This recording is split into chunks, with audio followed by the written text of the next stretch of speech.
What's up, y'all? Welcome back to Watchworthy. I'm your co-host, Miss Chris D. And it's your co-host, Brother Ash. Today's episode is going to be a doozy. We're talking about a YouTube scandal, so it's ironic that this episode will be on YouTube. We use the platform. We love the platform, but there also are some, bad things to the platform. And this docuseries, it's called An Update on Our Family. It's all about like the dark side of family vloggers, and it really focuses on the scandal of one family that vlogged. They're called the Stauffers. So this scandal happened around 2020. As Black people, we had other things to worry about in the summer of 2020. Wouldn't you agree? We all did, honestly. Yeah, so I definitely missed this story. I wasn't on that side of YouTube, but you can check it out on HBO. It's a 3-part docuseries. It's all inspired by the New York Magazine article Unadopted by Caitlin Moscatello. And we've talked about in documentaries before how it really takes journalists to kind of crack open these, dark underbellies and what people are doing on in the world. So shout out to the journalists who uncovered this story.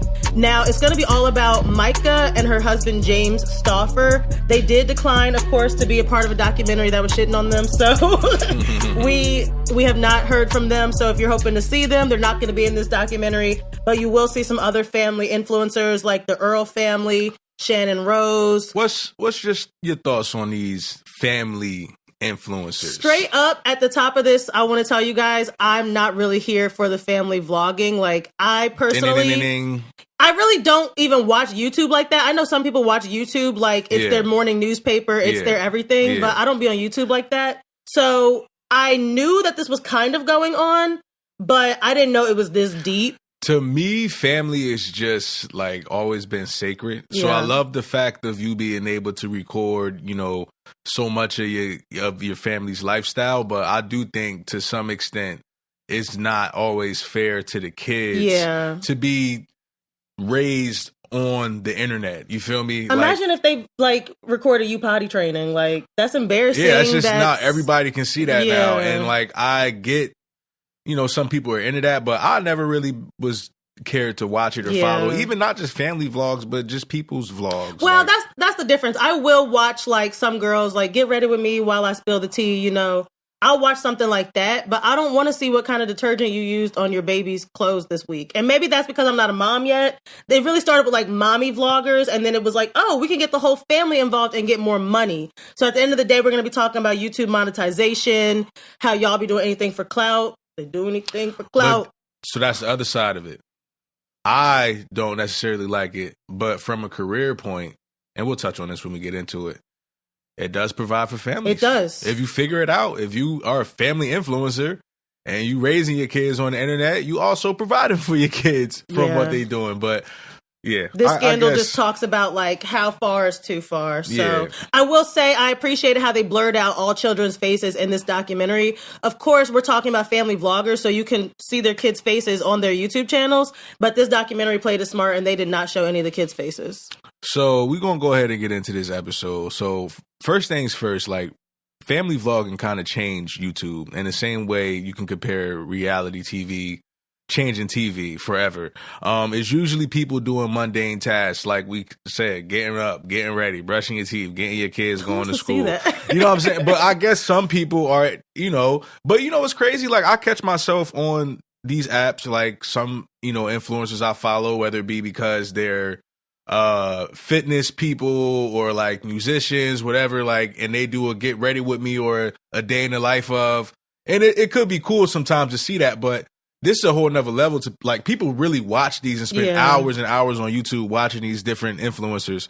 So it begins to make a good online community specifically for the families and stay-at-home moms, these type of influencers. So from 2015 to 2020, Micah and James Stauffer, did I say that right? Yeah, Stauffer? I think it's Stauffer.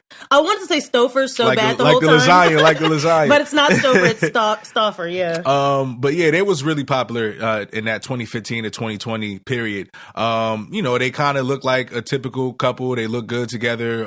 They understood influencing, lighting, angles, how to, pop, how to make people visually want to look at you, I guess, as a couple. So they had good content. They had a good channel. Micah started out as a single mom and a nurse. She was always, the type of one that wants a big family, you know what I'm saying? So I'm gonna put a red flag already because the red flag is she started her channel when she was a single mom of one and she still had a day job. And I feel like when y'all get into the creator space, y'all lose yourselves. Like she let it take over and it's like your whole life becomes influencer instead of, I don't know when she stopped being a nurse, but they were just saying early fans were like, oh, the early videos like weren't that bad. Like we liked her. Word. But she wanted a big family because she was like the only child or something like that. So she ended up meeting James on OkCupid around 2012.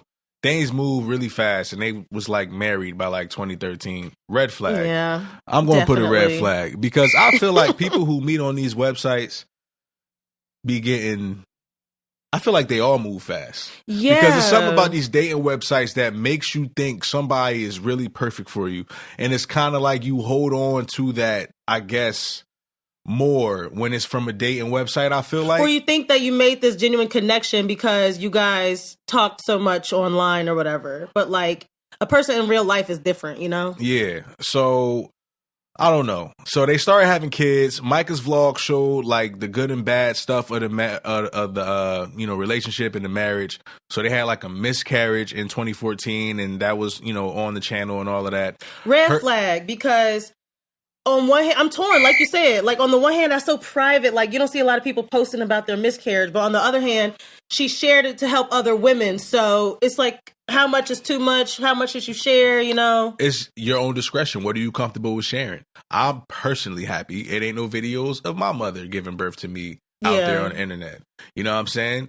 But I guess that would have been my mom's choice. My parents was old school though. My dad would. But yeah, when we were watching this, you did mention that. I remember my mom did say that one of her friends was like taking Polaroid pictures in the labor room when I was born. So I guess that was the 90s version of that. So this is back in 2015. It's subscriber numbers have grown exponentially for influencers now. Like, it's a lot more common to see people in the millions and stuff like that, in the 100,000s. But her subscribers grew to 10K by 2015. This was a big deal because she was kind of like ahead of her time in a way. You know what I'm saying? She posted labor and delivery videos in 2015, but she kind of had to know in the back of her mind that she was getting views and attention for this. Right. I felt like she was playing dumb or not. I don't want to say dumb. Like, but oh my gosh, I already have 20K. And I didn't even realize it. And then we grew to 10K. Like, you knew what you was doing. You literally had, you know what I'm saying? Like, you knew that all of that was being recorded and that people would like to see that, or people would be interested in seeing that. So the Stauffers hit 20K in 2016, and then they started getting brand deals. So the more views you get, the more money you get, said the Earl family. That's another family of so vloggers. They're still going. They're still currently active, and they did sit for this documentary. And it was so cringy, wouldn't you say, at some parts? Like, the documentary showed them like, oh, babe, we should do this thumbnail for our upcoming video, and we should do. Yeah. Josh was like, I ain't never doing that shit. I'm just like, bro. For Watchworthy, you guys should know that he does all the audio editing and everything, and I do the thumbnails and the descriptions and. I don't know though. It just felt like.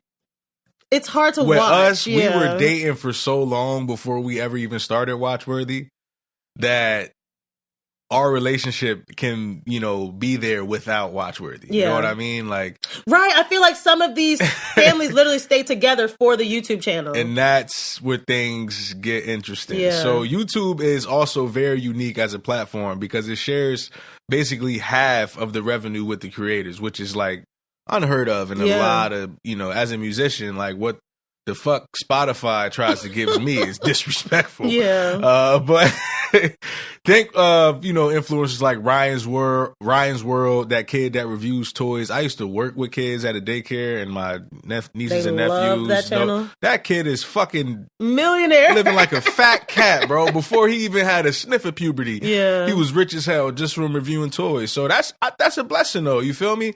So the YouTube thing started with Micah. Then James started his own channel. They really started, to hustle and feel the pressure to, keep pumping out this content. And that's what I said. You got to keep going. Red flag, because I ain't never doing no daily vlogs. I can't. It's that too shit much. is hard. We put out an episode once a week. Yeah, and y'all be getting on us for taking a break. So I'm not built for this content creator life. I'm sorry. Look, man.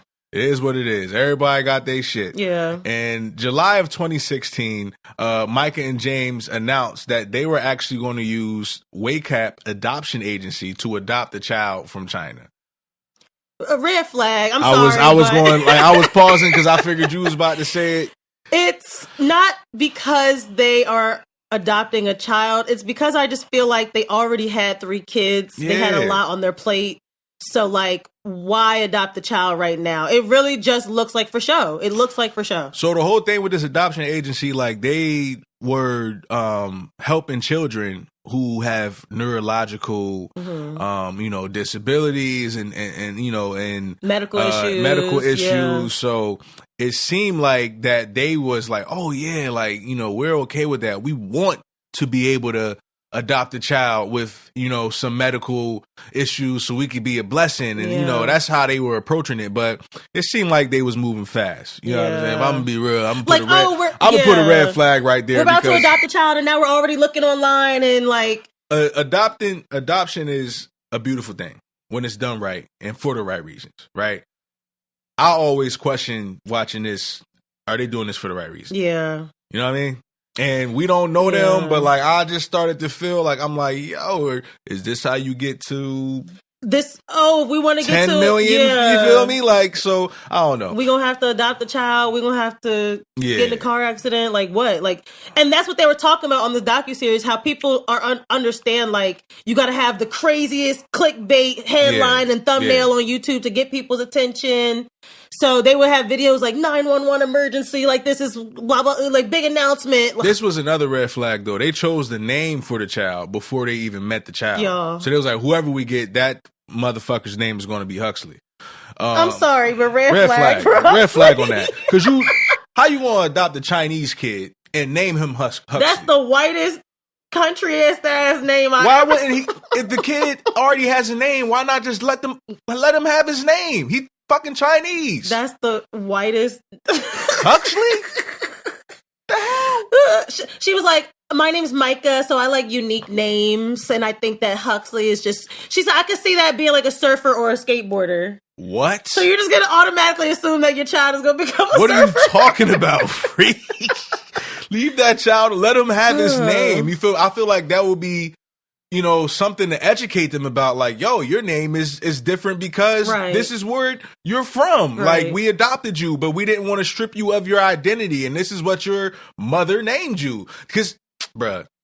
That's like the actual, like, the worst thing you could take away from somebody. It's not like they was waiting for a woman to give birth and then adopting him straight from the mother. Like, this child that they were going to adopt was already alive. It was so sick, babe. They basically had like a catalog of kids online, and they said we scrolled through 400 pictures. Wow. Like, it's just so nasty. Yeah, so it was a lot of build up about the adoption on, the channel. Viewers were very invested. Oh, can't wait to count down to Huxley. Can't wait till you get your baby. In the comments. They thought this shit was inspirational. This why it's like this whole community of influencers.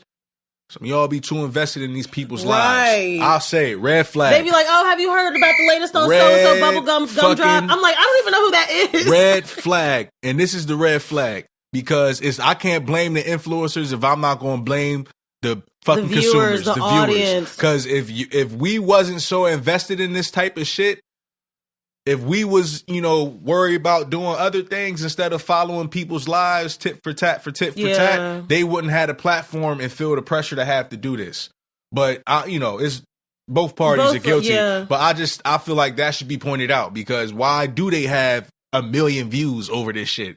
That means millions of people out there are just watching them take their kids to the park. If you're going to adopt the child, adopt the fucking child. Why do we have to know about it? You know what I'm saying? Like, let me chill. No, I can really see both sides. We literally have a podcast on YouTube. So, yes, we want to benefit from YouTube as well. Absolutely. But we're not going above and beyond. We're being our authentic selves. At what cost? Yeah. You feel me? Like, at what cost? Maybe that's why we ain't blown up just yet. But keep sharing. Keep subscribing. See, I'm part of the problem. I think it's a difference. I'm just saying like I was coming at the influencers this whole time, where I also got to come at the audience as well. Yeah. You feel me? Because y'all, we giving them fuel. Even this podcast is kind of giving it fuel. So there was much build up about the adoption. Like we said, YouTube was pushing their playlists all the time. So they like had like, you know, like step by step of the adoption journey. So they was always pushing that. So like if you see this episode, see the episode before, see the episode after. So what's interesting is Google owns YouTube and Google owns search. Yeah. So YouTube's algorithm started sending you videos based on your behavior. So that shit that y'all say your phones is listening, they actually are. That's why your YouTube videos come up with shit that you're talking about. Yeah. So, you know, they're peaking while the algorithm is getting smarter and smarter. Yeah. You feel me? So I thought that was interesting. So now the whole Huxley storyline, it grew the channel to like 4 million in 2017. Wow. So now, you know, it's the whole countdown to China thing. That's what they're going after now. That's the countdown to China. They was asking the other kids, are you excited to get your brother? We're going to China. Like, what the fuck, bro? So now, so they kind of, at this point, you know, in the beginning of this story, they were showing like only they everything. were showing tough parts. Showing they were, everything. yeah. Now they only showing the good parts. Because I'm sure motherfuckers are starting to get tired of, you know, each other at some point and all of this shit that's going on. That's a lot to deal with. I can't imagine having 3 kids already, going to China to adopt another kid. And you got to edit the video. You got to... That just sounds like a shit show. I'm sorry. Like... So as the Huxley storyline grows, you know, we see that the adoption is actually kind of traumatic because I don't know if you saw in the docuseries, they were like, oh, it's our first time visiting Huxley. That boy turned right around. He saw them and he turned around. He did not want to go home with them. Yeah, no. That's traumatic. I think they wanted to be like some type of like white savior. Like we're gonna, you know, but bro wasn't really off that. So he was getting adopted like at the age of 3. So he still had an attachment to his foster mom and he felt like lost. You know what I'm saying? Red like flag. he had to grieve his life in China. We have to remember these kids, even though they're young, they're still developing. They're making these memories. That's terrible. So imagine like you having a different name, basically like being like adopted into an entirely different race of a family, an entirely different culture, and you're only 3 years old. Like it's kind of like just snapping your fingers and flipping your life at that age with not a lot of guidance or introduction to these people. It wasn't like they had didn't visits. FaceTime him. You know what I'm saying? Like it's just like boom, here are your new parents and here's a ticket back to America. So adoptees are always looking to learn more about their story. They want to know more about, you know, what's going on with Huxley and all of this. So like they don't have words or language to explain their feelings. I feel so bad. Red flag. Yeah. Like you said, that just goes back to, they called it in the documentary being transracially internationally adopted. Like you said, not only are you Chinese going into a white family, but you're also going halfway across the world.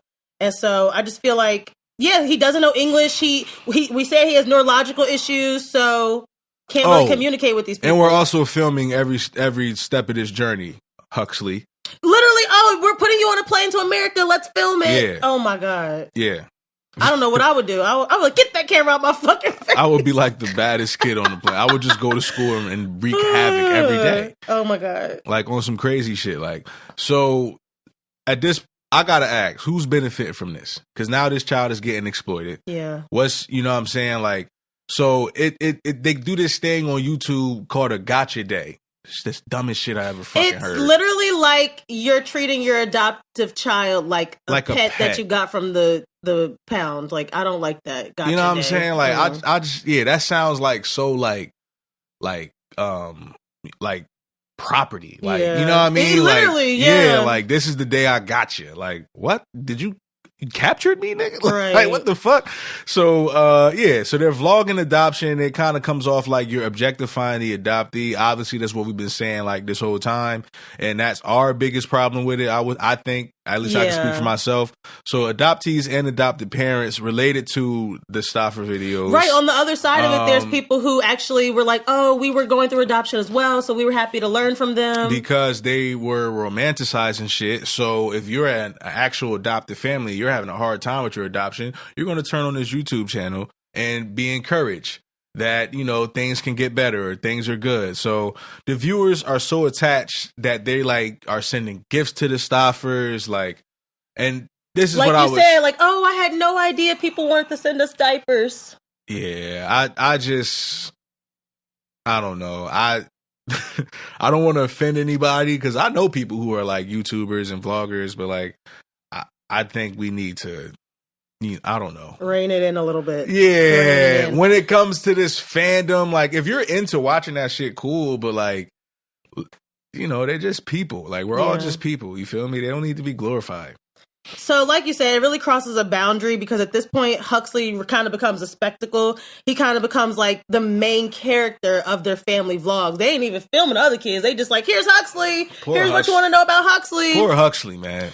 And so, I wish we knew his real name, For real, because I wouldn't call him Huxley. So YouTube, like we said, it kind of rewards clickbait headlines and shocking thumbnails. It really pushes content creators to dig deep. So the Stauffers are leaning into this and they're like, big announcement, big reveal of Huxley's diagnosis and all, like they basically said every single thumbnail was like Huxley's first haircut, Huxley's first. And it's like the fans just started eating that up and that's all they really cared about at that point. 3 years old, y'all did not give him his first haircut. Right, he can't even consent. Like, he can't say yes or no to this. You know what I'm saying? Like, what if kids actually say, no, Mom, I don't want to film today? Like, is that child abuse? I don't know. So they were just talking about, like, why is an adoptive child medical journey such YouTube fonder? Like you said, maybe we as the consumers need to take a step back and reevaluate. Because then they started showing things like he was wearing a thumb guard in the videos. Red flag. Because if you want to put a thumb guard on your child, that's fine. Whatever you do in your house is your business, but maybe don't put it on YouTube because you're subjecting yourself to get judged. So fans started commenting like, oh, that's kind of giving us pause. You know, I know they're trying to keep him from sucking his thumb, but there's other ways to do it. You know, some people find those thumb guards as abusive. So that's when pop culture commentator Sophie Ross, she started to get engaged in this conversation and she turned to Twitter. Of course, we're talking about like 2017, 2018. Twitter was hot. And so she was basically like, I'm going to keep an eye on these people because her whole thing is like exposing influencers, which I like people who do that. But then it's like, you also have a following for exposing influencers. So like, it's all a conundrum. We're all connected to it. We're just out here. Yeah.